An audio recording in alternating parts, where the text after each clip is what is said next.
කියා දෙන්න යන්නේ ප්‍රණීත මැලේ අච්චාරුවක් සාදා ගන්න ආකාරයයි. මේ සඳහා අවශ්‍ය අමුද්‍රව්‍ය මම මෙහි සඳහන් කරලා තියෙනවා. හොඳින් සෝදා වේලාගත් කැරට් බීලුණු මේ ආකාරයට කෑලි වලට කපා ගන්නවා.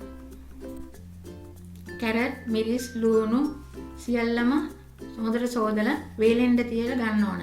එහෙම නැත්නම් වතුර තිබුණොත් අච්චාරුව කල් තියා ගන්න බෑ.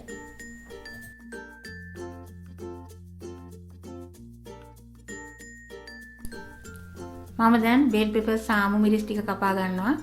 ඔයාලට මේ බෙල් පෙපර්ස් වෙනුවට මාළු මිරිස් උනත් පාවිච්චි කරන්න පුළුවන්.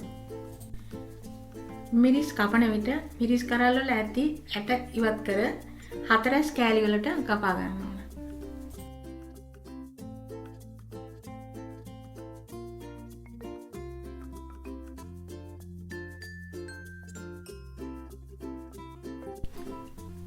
අමු මිරිස් ටික මම මේ ආකාරයට කපා ගන්නවා.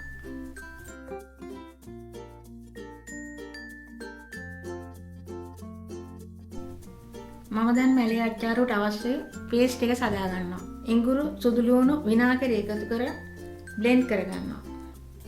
මේ මිරිස් ගලෙත් තමරා ගන්න පුළුවන්.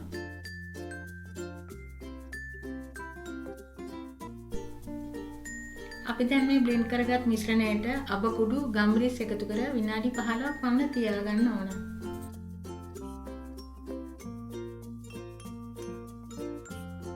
සෝදා වේලාගත් රටේදී ඇට ඉවත් කර තරමක කෑලි තියන්න බ්ලෙන්ඩ් කර ගන්නවා.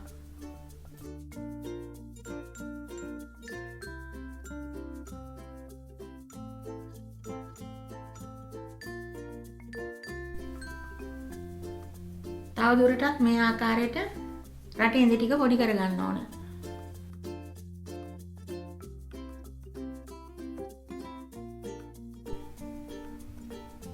දැන් අපි සාදාගත් අබ මිශ්‍රණයට කහ මිරිස් රටේ ඉඳි සීනි එකතු කර අච්චාරු මිශ්‍රණය සාදාගමු.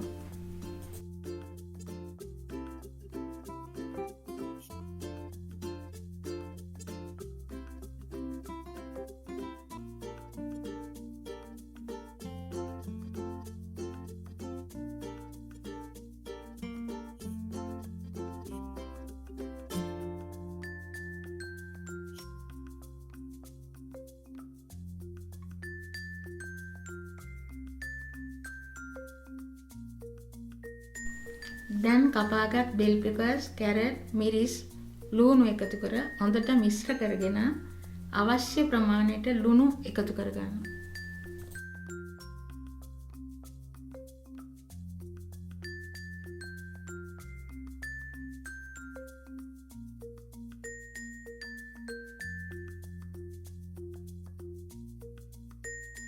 මැලේ අච්චාරුවක් හදලා දවසක් විතර ගියාට පසුයි පාවිච්චි කරන්න ඕන.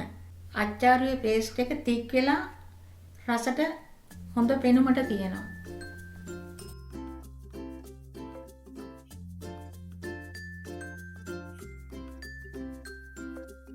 ඔයාලත් මේ වගේ පහසුවෙන් සාදාගත හැකි මැලේ අච්චාරුවක් හදලා රස බලන්න. විස්තර මට කියන්න. If you like Kiriamma's Kitchen channel, then like, subscribe, turn on the notification bell so you know every time Kiriamma's Kitchen posts a new video.